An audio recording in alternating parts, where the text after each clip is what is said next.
La mafia, el gángster asesino. Esta es una historia de oportunidades perdidas. De cómo los organismos encargados del cumplimiento de la ley mejor preparados fracasaron a la hora de atrapar al asesino más sanguinario de la mafia, Roy DeMeo. Roy era al asesinato lo que Henry Ford a la industria del automóvil. Él lo diseñaba, lo organizaba y asesinaba con eficiencia. En los años 70, DeMeo se embarcó en una desenfrenada oleada de asesinatos. Cuando Roy te mataba, no encontraban tu cuerpo. Sus víctimas pueden llegar a ser 200 personas. Roy DeMeo era tan culpable como cualquier asesino en serie. No solo mataba a sus víctimas, sino que las descuartizaba, denigraba y despojaba para siempre de su humanidad. Algunas eran asesinadas simplemente porque acompañaban a un objetivo. Si buscas malvado en el diccionario, aparecerá su foto. La gran pregunta es, ¿por qué la policía y el FBI no pararon antes a Roy DeMeo?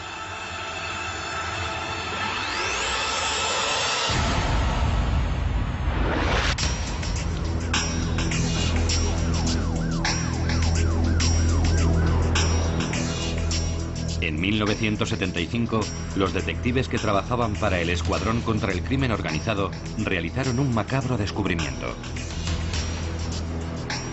Era un tranquilo domingo en Queens. Aquí, en un callejón detrás del mercado de la carne Pentry Pride, la policía descubrió los restos de un joven adulto metidos en varias bolsas de basura.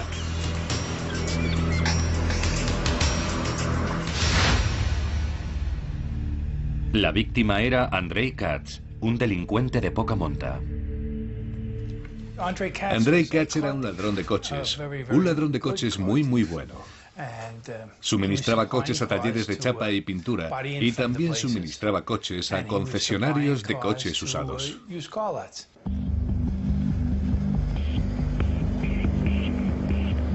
Katz procedía de lo que entonces era una zona peligrosa de la ciudad, el distrito Canarsie de Brooklyn. Durante la década de 1970, Canarsie era el epicentro del tráfico de coches robados de la ciudad. Era famoso por sus talleres de chapa y pintura, talleres mecánicos y cementerios de automóviles. En aquella época, muchos de los talleres mecánicos eran denominados tiendas de desguace, especializadas en desmontar coches robados para utilizar sus piezas. Pero cuando se descubrió el cuerpo de Katz, era evidente que alguien había estado desguazando algo que no eran coches.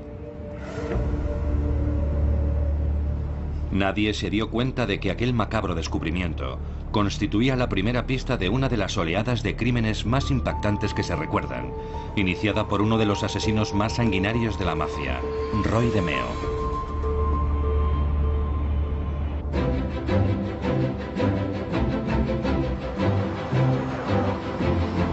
La vida de Roy DeMeo podría haber sido muy distinta. Su madre quiso que fuera médico. Un tío suyo era un importante fiscal, otro un científico forense. Pero Roy DeMeo nunca auguró un futuro tan prometedor. Tras comenzar como chico de los recados y aprendiz de carnicero a tiempo parcial, escogió la vida criminal.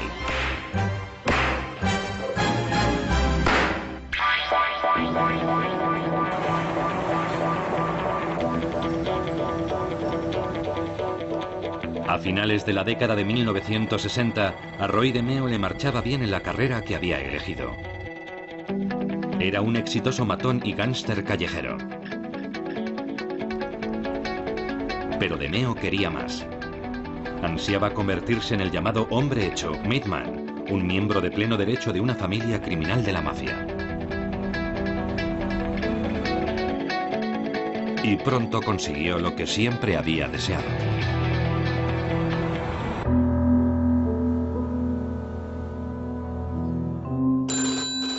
Un día recibió la llamada.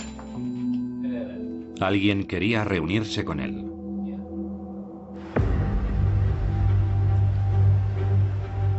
La llamada provenía de esta casa. Era el domicilio de Nino Galli. Galli era un capitán mafioso de la tristemente célebre familia criminal Gambino de Nueva York.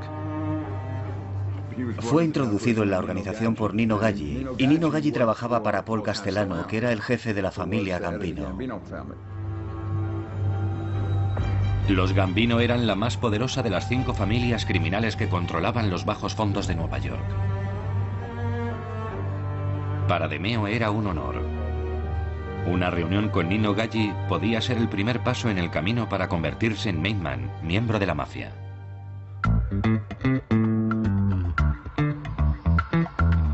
Galli colocó a DeMeo en el primer peldaño de la escalera de la mafia. Fue convertido en socio y trabajaba en colaboración con Nino en varias tramas para aumentar sus respectivos caudales. Los intereses de negocio de DeMeo encajaban a la perfección. Préstamo con usura. Juego. Robo. La luna de miel comenzó bien. DeMeo expandió su negocio de préstamo con usura. Y pronto Roy estaba haciendo lo que cualquier jefe de la mafia desea hacer: ganar dinero a raudales. Pero DeMeo era algo más que un simple prestamista. Él era un emprendedor.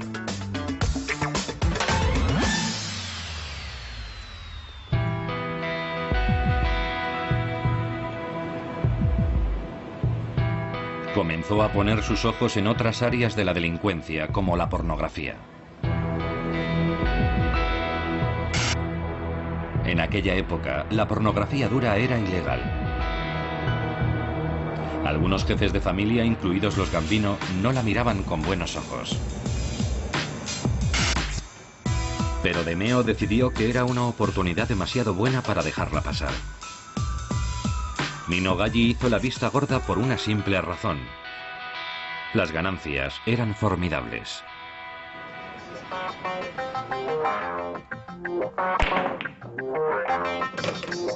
Para cumplir sus acuerdos, DeMeo construyó su propia banda de delincuentes especializados, conocida como la Banda de DeMeo.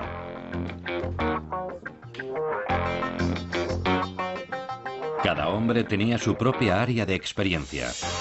Incluía a Chris Harvey, nombre auténtico Rosenberg. Un joven de 24 años con un carácter despiadado. Y aficionado a los coches veloces y a las drogas. Chris idolatraba a Roy. Quería ser Roy. Quería estar en la mafia. Freddy Dinom era el conductor de la banda, conductor para las huidas.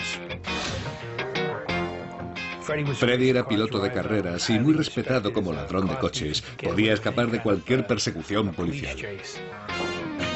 Otros miembros de la banda eran Joey Testa y Anthony Center, que estaban tan unidos que eran apodados los gemelos. En conjunto se trataba de una curiosa mezcla de caracteres, pero les unía su admiración por DeMeo. Le veían como a un padre. Mientras él ascendía en la escala, les hacía ascender a ellos en la escala. Roy era como un padre para ellos, su mentor y su jefe.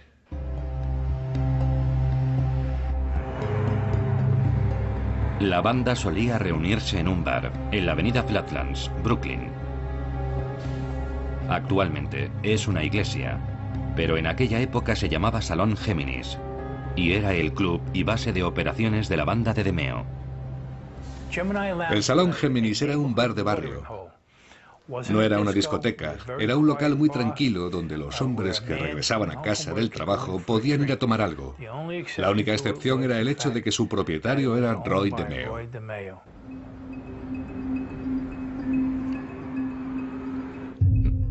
Desde su base en el Salón Géminis, DeMeo empezó a expandir su operación delictiva. Roy era un emprendedor. Buscó muchas formas de expandir su negocio y lo hacía extraordinariamente bien.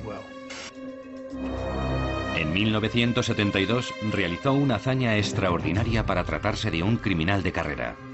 Se introdujo en el mundo de las finanzas. Fue elegido miembro de la junta directiva de un pequeño banco, el Brooklyn Credit Union. Al principio Roy empezó a trabajar bajo las órdenes de Nino, ayudando a lavar dinero. Pero DeMeo no se detuvo ahí. Vio la oportunidad de robar dinero en efectivo, además de lavarlo. Lo que ocurrió fue que Roy se introdujo en el negocio, lo organizó y lo llevó un paso más allá.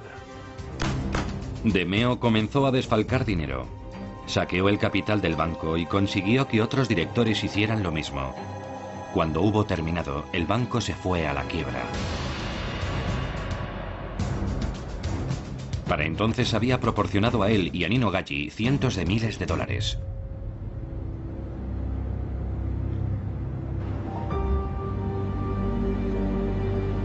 La quiebra de un banco, aunque fuera pequeño, podría haber significado un desastre para DeMeo, ya que el FBI y las autoridades fiscales comenzaron a investigar la quiebra del Credit Union.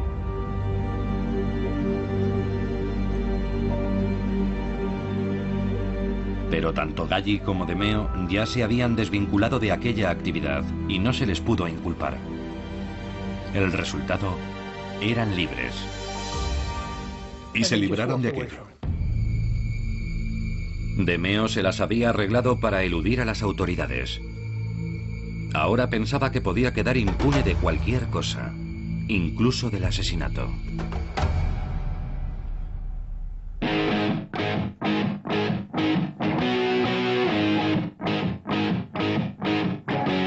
En 1973, Roy DeMeo tenía 32 años. Su negocio de pornografía marchaba bien, pero DeMeo pensaba que podía ir mejor.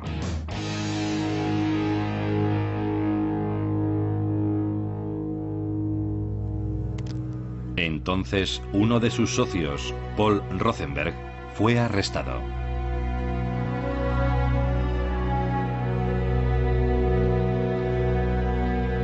Al encontrarse bajo presión, Roy DeMeo temía que Rothenberg pudiera revelar cuál era su parte en la industria, así que decidió tomar medidas.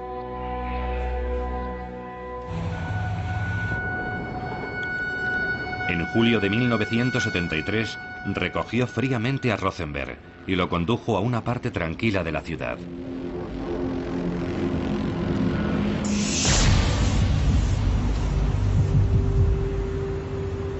Era su primer asesinato. La ejecución lo cambió. Descubrió que el asesinato le daba poder.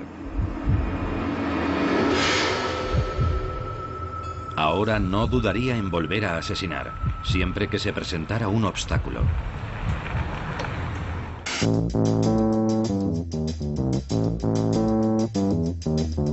Pronto surgió la oportunidad de cometer más asesinatos debido al creciente interés de DeMeo en otro rentable negocio, el robo de coches.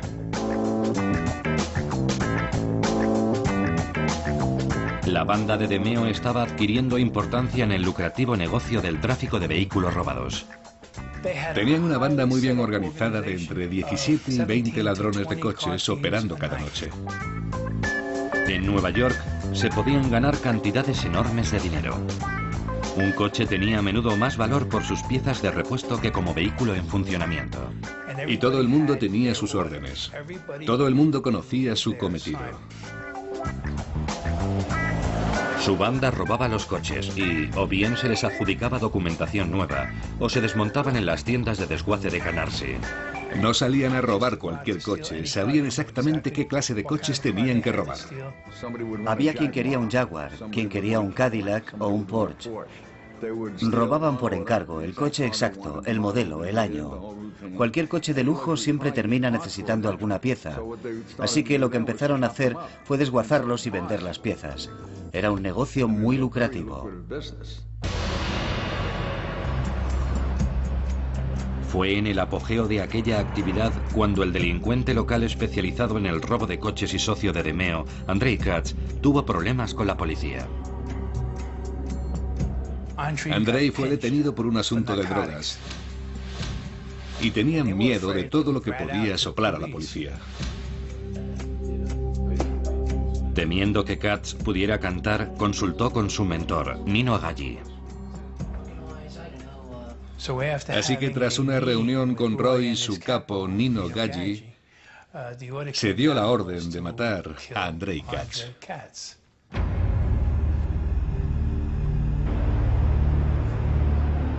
DeMeo preparó un elaborado plan.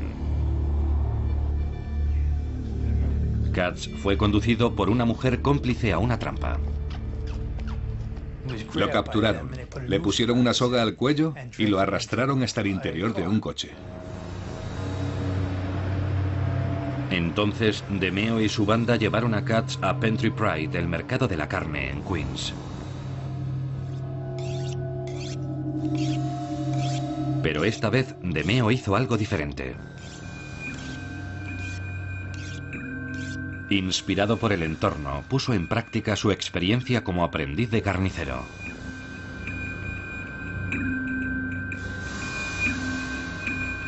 Así fue como Andrei Katz terminó en pedazos dentro de varias bolsas de basura. Lo siguiente que ves en los titulares es la noticia de un cuerpo descuartizado hallado en la parte trasera de Pentry Pride. Y lo que un vagabundo creía que era una pierna de cordero, en realidad se trataba del muslo de Andrei con un tatuaje grabado en él. Lo envolvieron en papel de estraza y lo colocaron cuidadosamente en los contenedores de basura detrás de Pentry Pride. Pero DeMeo había cometido un error. Las partes del cuerpo fueron encontradas porque la basura no se recogió durante el fin de semana.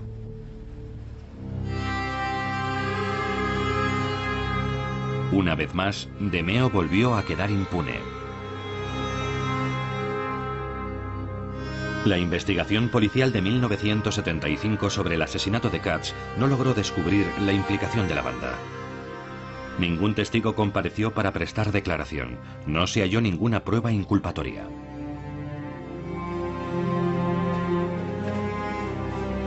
Para el detective de homicidio retirado Joe Wendling, la razón fue que Katz no era el tipo de víctima adecuado. Si la víctima es el propietario de una tienda, hay más repercusión social. Pero cuando la víctima es un personaje del crimen organizado, no hay tanta repercusión, y los detectives no ponen tanto interés. Yo consideraba aquello una enorme debilidad. Yo siempre iba a ver a mi jefe y a veces tenía prácticamente que ponerme de rodillas y suplicarle que me dejara investigar el homicidio.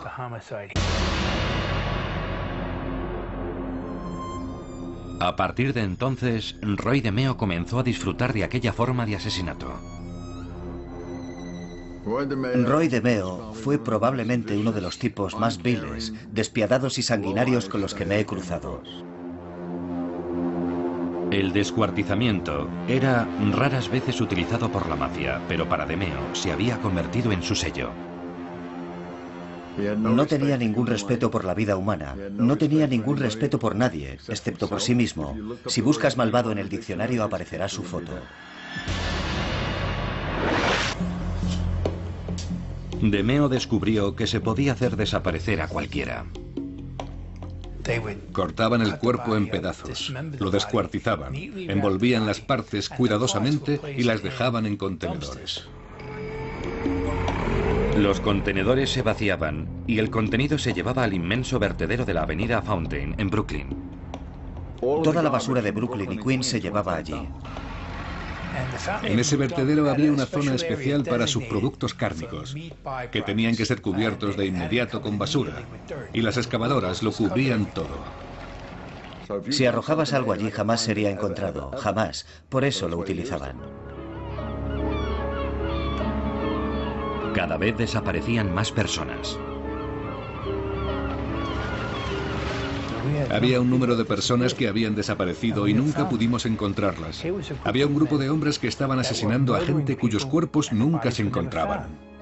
Zona restringida. Se necesita la identificación adecuada. Hoy hace tiempo que el vertedero se convirtió en una zona ajardinada. Y hay pocas pistas sobre el número de cuerpos que DeMeo envió allí.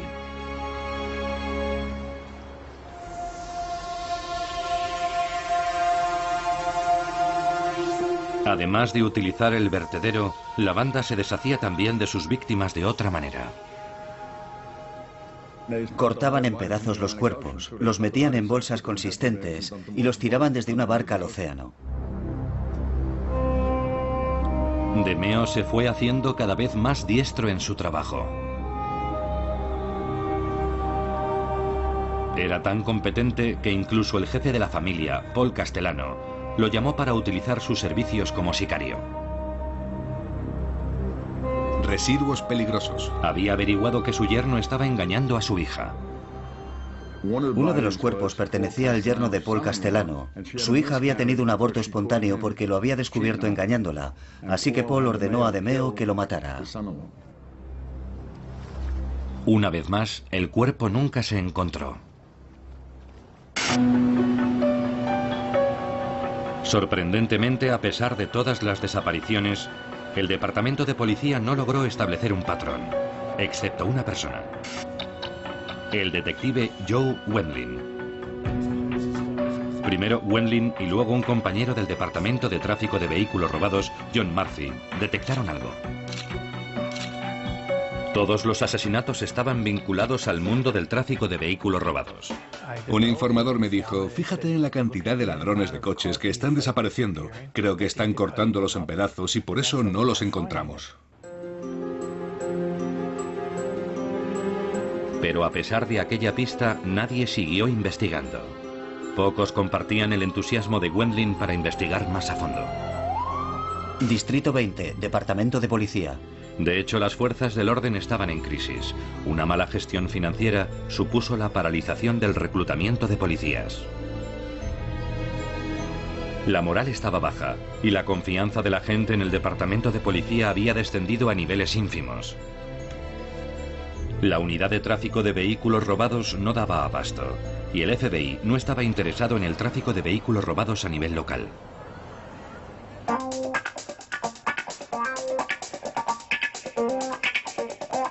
Así que eran unos tiempos fantásticos para DeMeo. Sin nada que se interpusiera en su camino, el negocio prosperó. 77.000 coches fueron robados en Nueva York solamente en 1974. Ningún área está a salvo del robo de vehículos. Afecta a todo el país, aunque las grandes zonas metropolitanas están experimentando las tasas más rápidas de crecimiento. Para DeMeo, el dinero seguía entrando a espuertas. Fue una epidemia terrible de delitos relacionados con el robo de vehículos. Y se encontró una cantidad enorme de almacenes con carcasas de coches en su interior.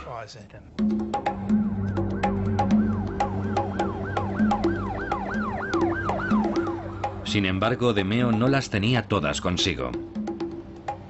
Otra unidad encargada del cumplimiento de la ley estaba investigando las reuniones de su banda en el Salón Géminis. Era una unidad aparte. El grupo de intervención contra el crimen organizado de la oficina del fiscal del distrito de Queens y el detective Kenny McCabe. Kenny era el agente de inteligencia de la oficina del fiscal del distrito. Guardaba todos los archivos sobre el crimen organizado. Cubría todos los funerales, todas las bodas. Escribía pequeñas notas y tenía carpetas y carpetas de todas las familias. Entonces, Joe Wendling, John Murphy y Kenny McCabe hicieron lo que el amplio conjunto de organismos encargados del cumplimiento de la ley no había logrado hacer. Empezaron a comparar notas.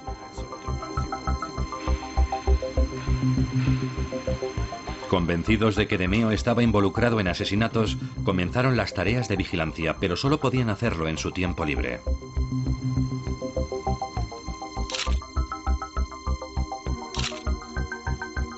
Aunque se les había escapado que DeMeo acababa de recibir un importante ascenso.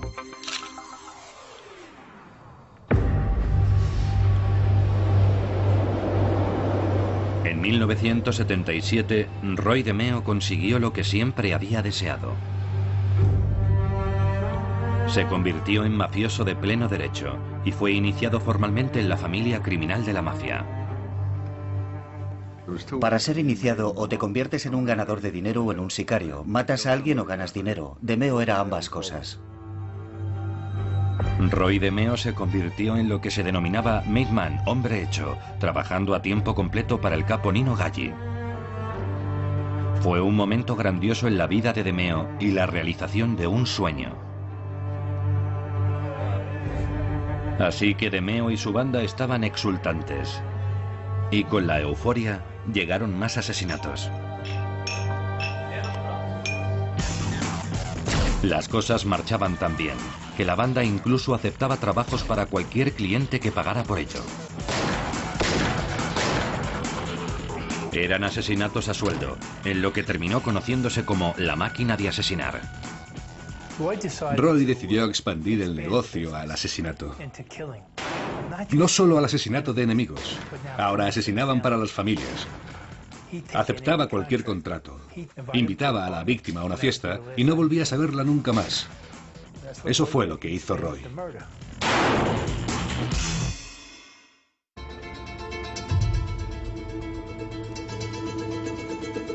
...1979 fue un punto álgido para la máquina de asesinar de DeMeo. Para atender la demanda, la banda llevaba a cabo los asesinatos y los descuartizamientos bajo techo. Ahora la mayoría de los asesinatos se cometían en la parte trasera del Salón Géminis. Detrás del salón había un apartamento cuyo arrendatario era un tipo llamado Joseph Guglielmo. Con un señuelo llevaban allí a la víctima y la introducían en el apartamento. Roy DeMeo disparaba a la víctima en la cabeza, que se envolvía rápidamente en una toalla. Chris Rosenberg apuñalaba a la víctima en el corazón para detener la hemorragia. Luego se dejaba el cuerpo drenando durante 45 minutos. En el cuarto de baño lo metían en la bañera. Luego lo descuartizaban y guardaban los pedazos en una bolsa de basura resistente. Después de descuartizar el cuerpo y eliminar la sangre por el desagüe de la bañera, se sentaban todos con Roy DeMeo, encargaban una pizza y se la comían con las manos llenas de sangre. Así de despreciable era esa gente.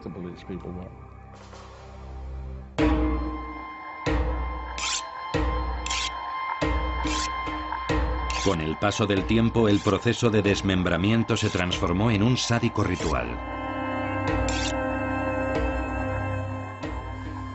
No había necesidad de hacer aquello. Era pura maldad perversa. La mafia no lleva a cabo sus asesinatos así. ¿Para qué llegar a esos extremos cuando puedes sencillamente meterle a la víctima una bala en la cabeza y tirar su cuerpo al mar? Lo hacían por pura perversión. Y DeMeo empleaba esos métodos porque era un psicópata.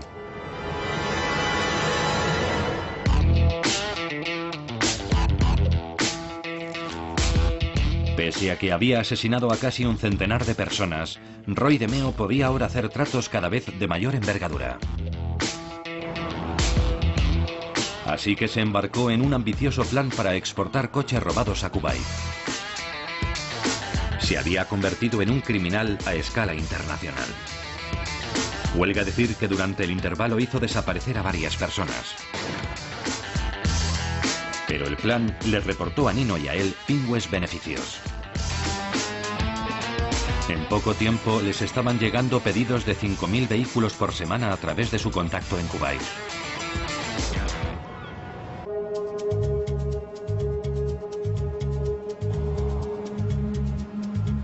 En paralelo, DeMeo se implicaba cada vez más en negocios de cocaína. Paul Castellano no veía con buenos ojos el tráfico de drogas, puesto que atraía la atención de las fuerzas de la ley. Sin embargo, y principalmente a través del miembro de la banda Chris Rosenberg, los negocios de la cocaína se multiplicaron. A principios de 1979, Rosenberg viajó a Florida para comprar cocaína a un grupo de cubanos. Chris Rosenberg aterrizó en Florida y llegó a un acuerdo para adquirir 1 kilo de cocaína que debía ser entregado en Nueva York. De regreso a Nueva York, Rosenberg cometió un gran error, que tendría graves consecuencias para DeMeo. Los cubanos fueron a entregar las drogas. Vinieron a Nueva York a vender el material. Como Rosenberg era el contratista, se dijo: oye, no pienso pagarles, voy a matarles. Y se los cargó. Asesinó a 3 personas. Los jefes de los cubanos estaban indignados por la actuación de Rosenberg. Cuando Roy se enteró, dijo: van a mandar aquí a un ejército y van a matarte. Y le preguntó: ¿qué nombre les diste? Y él contestó: dije que iba en nombre de Roy DeMeo. Entonces Roy dijo: Dios mío, mi familia está muerta. Van a venir aquí y se van a cargar a toda mi familia. Los asesinatos de Rosenberg podían originar una guerra frontal entre los cubanos y el clan Gambino. A modo de compensación, los cubanos exigieron la cabeza de alguien en lo que luego se conocería como la crisis cubana.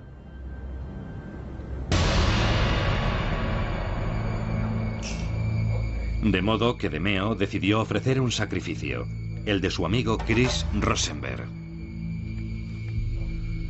Decidió que Chris tenía que desaparecer. Lo cosieron a puñaladas y Roy le disparó. Tenían que asegurarse de que los cubanos supieran que habían cumplido su parte del trato. Así que DeMeo no podía hacer desaparecer el cuerpo. Necesitaba una escenificación. No podían descuartizar a Chris. Tenían que dejar su cuerpo a la vista para que saliera en los titulares de prensa. Aparcaron su coche en el parque Floyd Bennett. Lo dejaron sentado en el interior con una pistola de 9 milímetros entre las piernas y luego ametrallaron el coche. Salió en todos los titulares.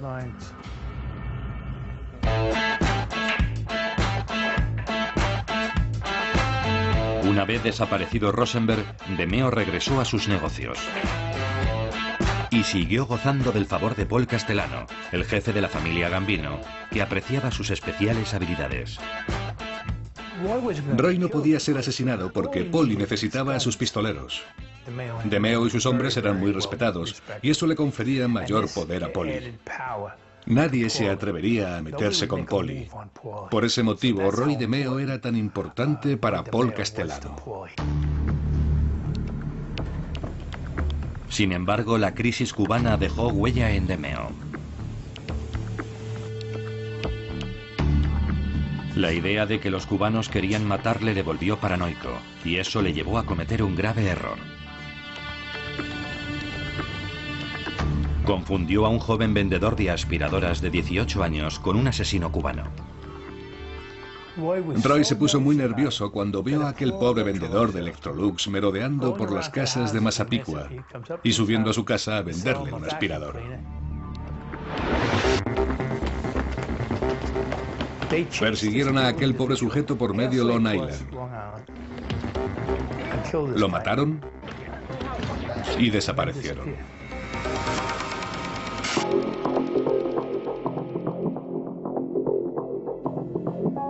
Aunque el asesinato se había cometido a plena luz del día, la policía no obtuvo la menor información. Ningún testigo se atrevió a hablar.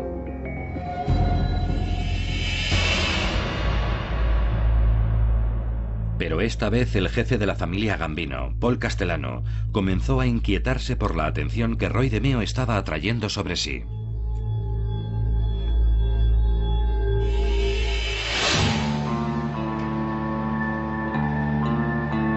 Entonces, a finales de 1979, Castellano decidió matar a 2 miembros de su familia criminal. De modo que dio instrucciones a Nino Galli y a Roy DeMeo para que ejecutaran el asesinato. La orden le llegó a Nino Galli: mátalos, encárgate personalmente. Así que Nino decidió contar con su mano derecha y principal asesino, Roy. Organizaron un encuentro con un padre y su hijo. Los tenían en el coche, pero el padre se dio cuenta de que aquello no iba a terminar bien.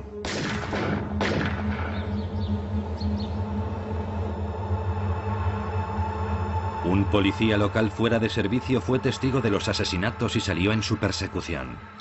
Un sargento de la policía que trabajaba en sus horas libres como taxista vio los fogonazos. Fue a detenerlos y se organizó un gran tiroteo. Nino fue alcanzado por los disparos y Roy escapó. El simple hecho de que se hubiese producido un asesinato y un tiroteo en el que había un policía implicado era algo que nadie podía ignorar.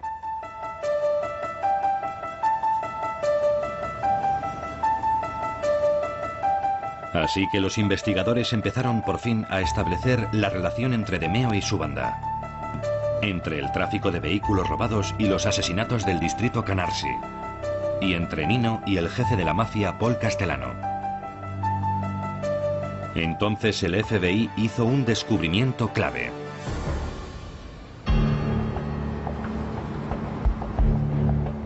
En 1980, un funcionario de aduanas que se encontraba de servicio en los muelles se fijó en un cargamento de coches con destino a Kuwait. Parecía tratarse de vehículos robados a los que se había aportado documentos nuevos de matriculación.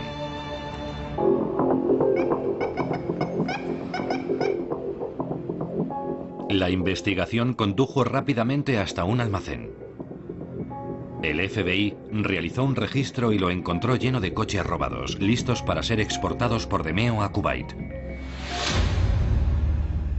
Una huella encontrada en el lugar señalaba a la banda de DeMeo.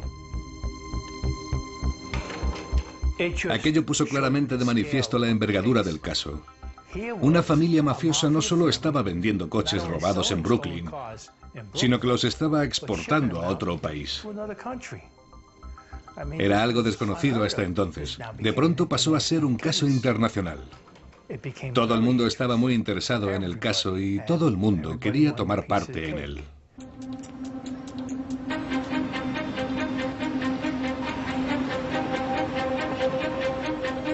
En 1982, la presión sobre DeMeo iba en aumento. Una nueva fuerza de intervención se trasladó a las oficinas de Foley Square en Nueva York para encargarse del caso. La encabezaba un fiscal de reconocido prestigio, Walter Mack. Walter es un fiscal realmente brillante. Ese hombre, Walter Mack, es uno de los mejores fiscales que he conocido en mi vida, sin la menor duda. Es un tipo con redaños, y fue él quien ensambló todo el caso. Se entregó a la investigación en cuerpo y alma. La labor de Mack fue poner a trabajar a todas las agencias conjuntamente. Se formó un equipo de investigadores federales, estatales, locales y municipales. El equipo contó pronto con la presencia de Joe Wendling. Nos sentamos, espoleamos el interés de Walter y le pedimos que nos hiciera la promesa de que si se encargaba del caso, seguiría hasta el final. Walter Mack cumplió, y pronto algo quedó claramente de manifiesto. Lo que había comenzado como un caso de tráfico de vehículos robados a gran escala se estaba convirtiendo en algo de mucha más envergadura. La policía de entonces nos había trasladado un caso de tráfico de vehículos robados. Aunque había expectativas de que la mafia pudiera emerger durante la investigación, no se consideraba un caso puramente relacionado con la mafia. A medida que Mack y su equipo avanzaban en la investigación, la máquina de asesinar de Roy DeMeo salió a relucir. Y lo que sucedió entre los siguientes 6 meses a un año fue el extraordinario trabajo combinado de unos investigadores llenos de motivación, que estaban convencidos de que los integrantes de aquella banda habían eludido su responsabilidad por actos verdaderamente espantosos, y dedicaron su empeño a buscar los medios y los mecanismos que pudieran servir para encajar todas las piezas. Despacio pero con paso firme, Mack y su equipo construyeron el caso contra DeMeo y su jefe, Nino Galli. Esta vez estaban decididos a impedir que se les escaparan. Existía el compromiso para con las víctimas, las madres, los padres, maridos, viudas, los hermanos y las hermanas, de que había llegado el momento de hacer justicia con aquella situación y eso les animaba a seguir. Una de las tácticas que exploraron fue acosar a DeMeo para ver si se derrumbaba.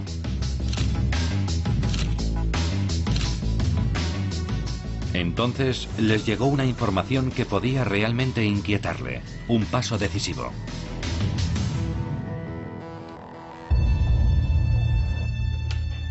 Un día sonó el teléfono. Un nuevo informador, que se hacía llamar simplemente Harry, aseguraba conocer todo sobre la red de tráfico de vehículos robados. Harry era Vito Arena, un socio de la banda de DeMeo. Le llevamos a Manhattan un domingo por la noche. No había nadie presente, excepto nosotros y el fiscal. Le hicimos sentar y le dijimos lo que queríamos. Queremos toda la información sobre los talleres de desguace y los homicidios. Arena empezó a cantar y los agentes se quedaron boquiabiertos. Vito Arena nos tuvo sentados durante una semana y media y nos hizo el relato pormenorizado de cada homicidio. Cómo los llevaban a cabo y cómo cortaban los cuerpos. Nos dijo que la parte más fácil de seccionar era la cabeza, se partía como un lápiz. Nos dejó atónitos y nos lo contó todo sobre Roy DeMeo.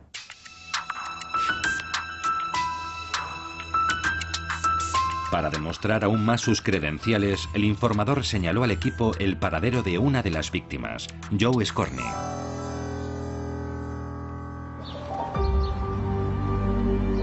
Su cuerpo fue hallado justo donde Arena dijo que estaría, dentro de un barril de cemento en el fondo de un lago. Encontramos el cadáver, del que ya solo quedaba el esqueleto. Llevaba chaqueta y pantalón de faena y una cartera en el bolsillo de la chaqueta. En la cartera llevaba una tarjeta con el nombre de su dentista, lo que nos permitió identificarle en una hora aproximadamente.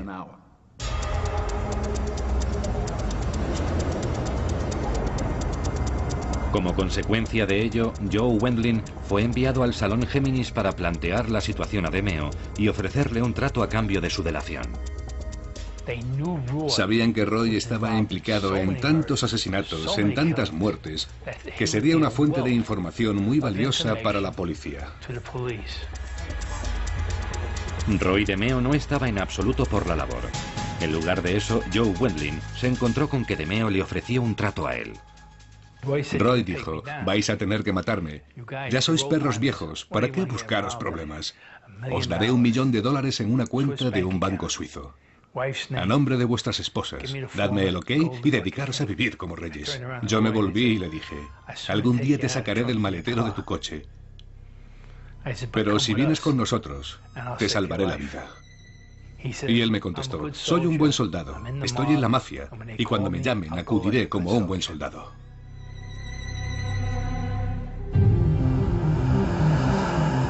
Pero el caso iba por buen camino, y con las pruebas que se iban acumulando parecía solo una cuestión de tiempo que DeMeo fuera procesado.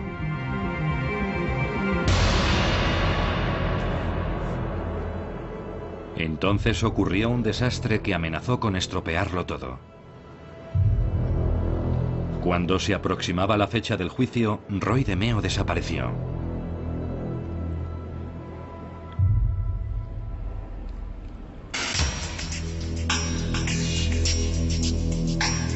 La policía salió en busca de DeMeo.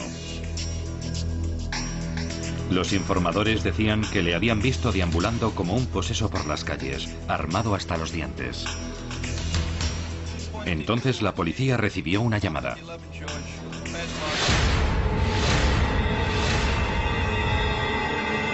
Roy DeMeo, el despiadado asesino, había sido encontrado muerto en el maletero de su Cadillac. Me desplacé hasta el lugar, levantaron el maletero y ahí estaba Roy, tieso. Me dije, qué tributo a nuestro trabajo. Han asesinado a un tipo que les reportaba un montón de dinero. Habían dejado su Cadillac estacionado en un aparcamiento detrás del Club Náutico Varuna, en Brooklyn. Roy DeMeo murió como había vivido, como una rata callejera, en posición fetal en el maletero de un coche. Ningún miembro de las fuerzas de la ley experimentó el menor sentimiento de compasión o de empatía, incluido yo mismo. La cuestión era obvia. ¿Quién había sido el responsable? Para el equipo de investigación, el jefe de la familia Gambino, Paul Castellano, era el hombre con mayores motivos. Roy DeMeo fue asesinado porque Paul Castellano decidió que representaba un riesgo. Se dieron cuenta de que nos estábamos acercando a DeMeo y pensaron que si finalmente lo deteníamos, encarcelábamos y le convertíamos en un informador, hubiese significado la destrucción de todo su imperio. Castellano tenía motivos para estar preocupado. Incluso estando muerto, DeMeo había dejado demasiadas pruebas perjudiciales, pruebas que acarrearían la destrucción de la familia. Poco después, las fuerzas de la ley se presentaron en el Salón Géminis con una orden de registro. Desmantelamos el cuarto de baño y encontramos sangre en las cañerías. La sangre, al contrario de lo que se ve en televisión, nunca desaparece. Si hay sangre en las cañerías o en la pared, permanecerá allí siempre y será identificable. Así, pudimos cotejar la sangre con las muestras de sangre de las víctimas y de sus verdugos. Las pruebas condujeron al equipo hasta el jefe de DeMeo y lugarteniente de Paul Castellano, Nino Galli. El caso se convirtió en el proceso judicial del Estado contra Galli.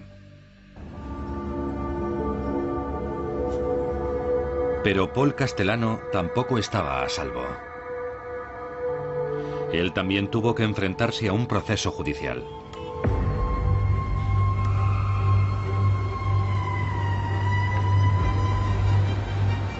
En las Navidades de 1985, durante un receso de 2 semanas que se tomó el jurado, Castellano se dirigió a un restaurante acompañado de uno de sus leales socios.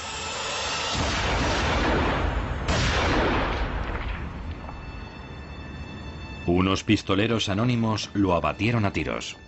Fue una encerrona. Lo llevaron allí y lo liquidaron mientras bajaba del coche. La muerte de Polly fue la consecuencia de toda nuestra labor y la de Walter. Nosotros encerramos a todos sus asesinos, a todos sus principales soldados. Y eso les permitió matar a Paul. Una vez desaparecido Castellano, en un último proceso, el resto de la banda de DeMeo y su capo, Nino Galli, fueron juzgados por los asesinatos pendientes, incluido el del ladrón de coches Andrei Katz. No se trataba de un caso construido de la noche a la mañana, ni en una semana. Fue fruto de años de investigación, de conversaciones con informadores, de enviar agentes a Kuwait y de la ardua labor de Walter Mack. Al final, el peor asesino que engrosó nunca las filas de la mafia dejó como legado no solo una familia criminal desestructurada, sino también algo más estremecedor.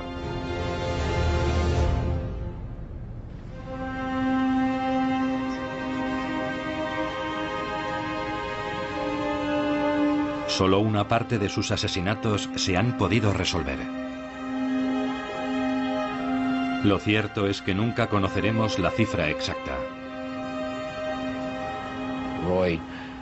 Roy alardeaba de haber matado a 150 individuos, y yo diría que entre 150 y 200 sería una cifra aproximada.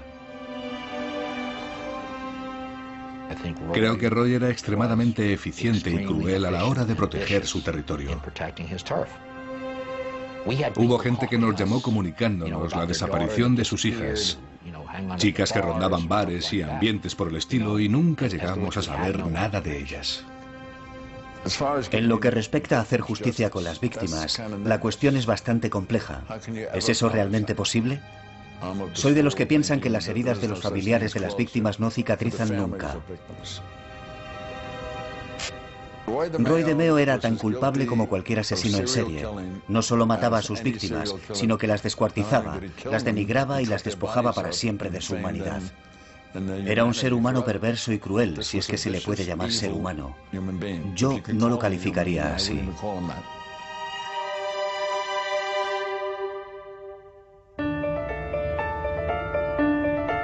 Al perder varias oportunidades cruciales de parar a DeMeo, la maquinaria encargada del cumplimiento de la ley debe asumir su parte de responsabilidad. Si bien es cierto que esa misma maquinaria fue finalmente la que aunó esfuerzos para poner fin a la situación, queda sin embargo en el aire una cuestión fundamental. ¿Podía haberse reaccionado antes y encontrado respuestas para los familiares de sus víctimas?